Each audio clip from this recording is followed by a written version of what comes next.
बच्चों, आइए हम समझते हैं HCF को। HCF से मुराद है हाईएस्ट कॉमन फैक्टर, यानी कि ऐसा अदद जो हमारे पास दिए गए दो या दो से ज़्यादा नंबर्स को पूरा का पूरा डिवाइड करता हो। तो हम स्टार्ट करते हैं। हम लेते हैं 8 एंड 12। हमने फाइंड करना है हाईएस्ट कॉमन फैक्टर, यानी ऐसा बड़े से बड़ा अदद जो हमारे पास 8 को भी पूरा का पूरा डिवाइड करे और 12 को भी पूरा का पूरा डिवाइड करे। लेकिन आपने टाइटल पे गौर किया है, हमारे टॉपिक का टाइटल है HCF बाय प्राइम फैक्टराइजेशन, यानी कि हमने अपने नंबर के प्राइम फैक्टर्स निकालने हैं। बच्चों, प्राइम फैक्टर्स फाइंड करने से पहले हमें पता होना चाहिए कि फैक्टर क्या होता है। बच्चों, हर वो डिजिट या नंबर जो किसी दूसरे नंबर को पूरा पूरा डिवाइड करे और रिमाइंडर में हमारे पास 0 आए, वो उस नंबर का प्राइम फैक्टर होगा। आइए हम अपना सवाल स्टार्ट करते हैं। बच्चों, प्राइम फैक्टर्स निकालने का तरीक़ाकार कुछ यूँ है कि आप लगाएंगे इस तरह से एक लाइन और एक लाइन आप लगाएंगे इस तरह से। हमारे पास लाइन का जो राइट साइड होगी वहाँ पर हम लिखेंगे अपना वो नंबर जिसके हम प्राइम फैक्टर्स फाइंड करना चाह रहे हैं। हम फाइंड करना चाह रहे हैं 8 के प्राइम फैक्टर्स, तो हम यहाँ पर लिखेंगे 8। बच्चों, जब बात आती है प्राइम फैक्टर्स की तो एक बात हमेशा जहन में रखिए, आपने हमेशा अपने नंबर को डिवाइड करना है प्राइम नंबर से। प्राइम नंबर हमारे पास ऐसा नंबर होता है जो या तो 1 पे डिवाइड होता है या अपने आप पे डिवाइड होता है। तो बच्चों, हम यहाँ पर 1 बाय 1 वो सारे के सारे डिजिट्स लिखेंगे जो कि हमारे पास 8 के प्राइम फैक्टर्स होंगे, यानी कि वो प्राइम डिजिट्स या वो प्राइम नंबर्स जो 8 को पूरा का पूरा डिवाइड करते हैं। बच्चों, डिवीज़न में हम इस बात का ख्याल रखते हैं कि हम हमेशा छोटे डिजिट से या छोटे नंबर से स्टार्ट करते हैं।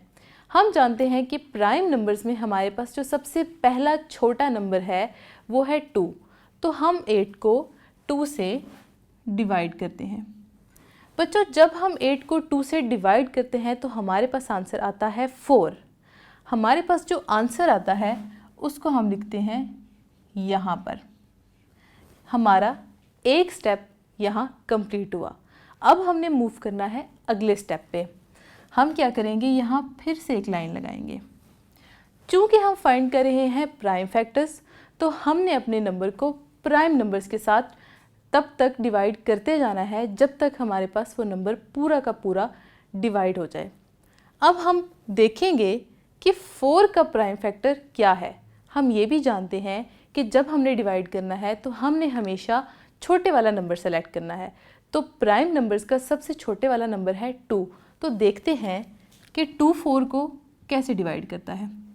बच्चों, जब हम 4 को 2 पे डिवाइड करते हैं तो हमारे पास आंसर आता है 2। हमारे पास क्वेश्चन का दूसरा स्टेप भी कंप्लीट हुआ।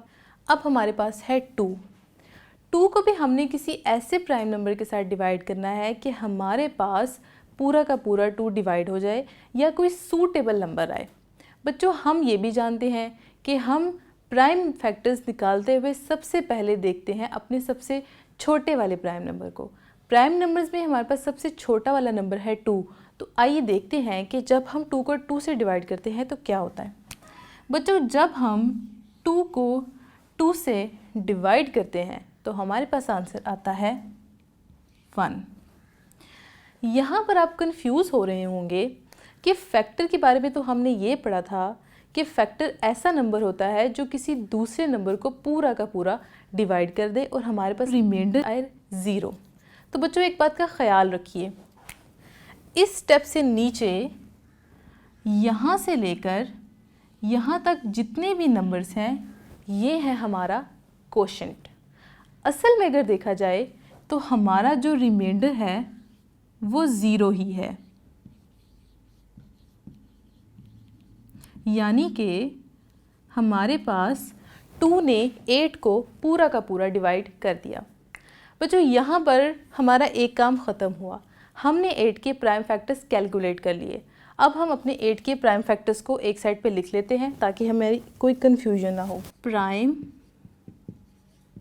Factors of 8। पहला प्राइम फैक्टर था हमारे पास 2, कॉमा लगाएंगे आप अगले प्राइम फैक्टर को सेपरेट करने के लिए। अगला प्राइम फैक्टर भी था हमारे पास 2, फिर से कॉमा लगाएंगे प्राइम फैक्टर को सेपरेट करने के लिए। तो बच्चों हमने 8 के प्राइम फैक्टर्स कैलकुलेट कर लिए जो कि हैं 2, 2, 2। अब हमारे पास बारी है 12 की, तो हम फिर से वही करेंगे। हम लगाएंगे एक लाइन, हम जानते हैं यहाँ पर लिखते हैं हम अपना वो नंबर जिसके हमने प्राइम फैक्टर्स कैलकुलेट करने होते हैं। चूँकि हम प्राइम फैक्टर्स कैलकुलेट कर रहे हैं तो हम अपने नंबर को प्राइम नंबर्स के साथ डिवाइड करेंगे। डिवीज़न में हम ख्याल रखते हैं कि सबसे पहले हम अपने छोटे नंबर से डिवीज़न स्टार्ट करते हैं। प्राइम नंबर्स में हमारे पास सबसे छोटा नंबर है 2, तो 2 को जब हम 12 से डिवाइड करते हैं बच्चों तो हमारे पास आंसर आता है 6। हमारे पास जो आंसर आता है उसको हम यहाँ पे लिखते हैं। अब हम मूव करेंगे अगले स्टेप पे। अब हमने 6 को अपने ऐसे प्राइम नंबर से डिवाइड करना है कि हमारे पास या तो पूरा का पूरा डिवाइड हो जाए या एक सूटेबल आंसर आए। तो हम हमेशा की तरह स्टार्ट करेंगे अपने सबसे छोटे प्राइम नंबर से। हमारा सबसे छोटा प्राइम नंबर है 2। जब हम 6 को 2 से डिवाइड करते हैं तो हमारे पास आंसर आता है 3। अब हमारे पास आ गया 3। अब हमने 3 को किसी ऐसे प्राइम नंबर से डिवाइड करना है कि हमारे पास या तो पूरा का पूरा डिवाइड हो जाए या कोई सूटेबल नंबर आए। बच्चों जब हम 3 को 2 से डिवाइड करते हैं तो हमारे पास पूरा का पूरा आंसर नहीं आता, हमारे पास रिमाइंडर 1 आता है। और 1 को हम मज़ीद सॉल्व नहीं कर सकते तो हम एक काम करते हैं, हम 2 से अगले प्राइम नंबर पे जाते हैं।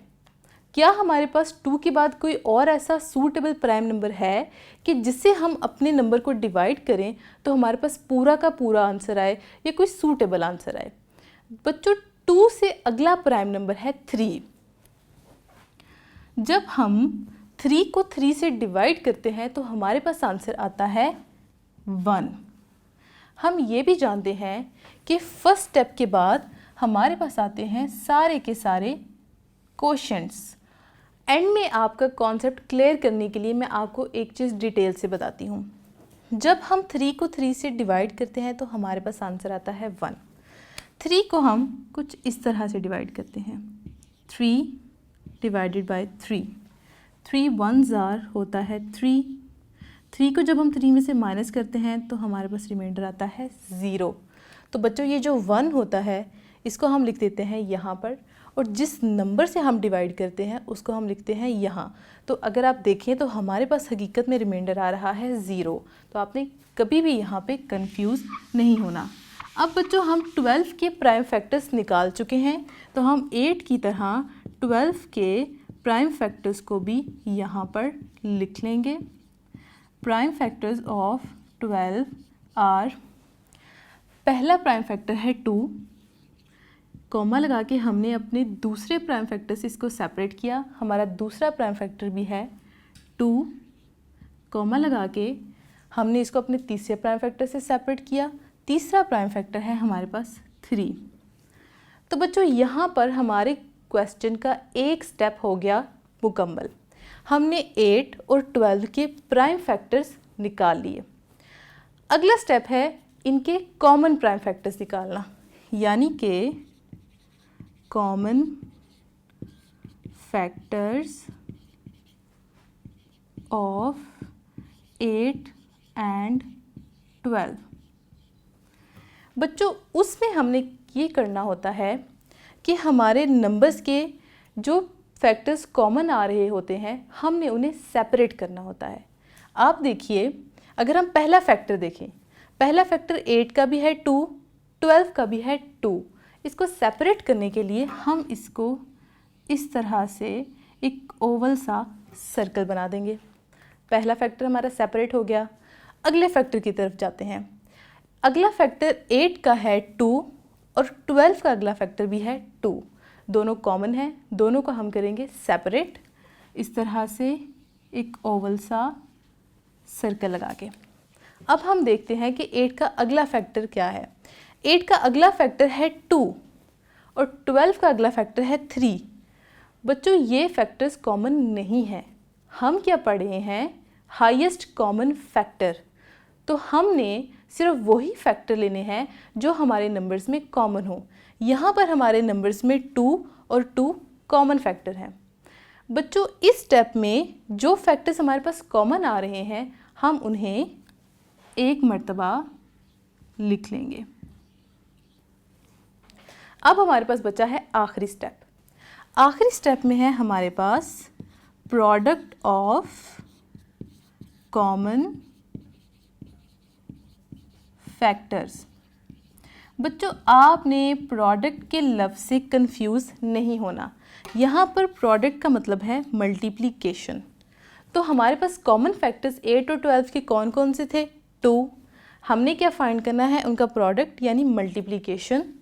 तो आइए उनकी मल्टीप्लिकेशन परफॉर्म करते हैं। जब हम 2 को 2 से मल्टीप्लाई करते हैं तो हमारे पास आंसर आता है 4। तो बच्चों 4 है हमारा HCF यानी कि highest common factor of 8 and 12 is equal to 4। मज़ीद अच्छी वीडियोस देखने के लिए आप लॉगिन करें www.pen.org.pk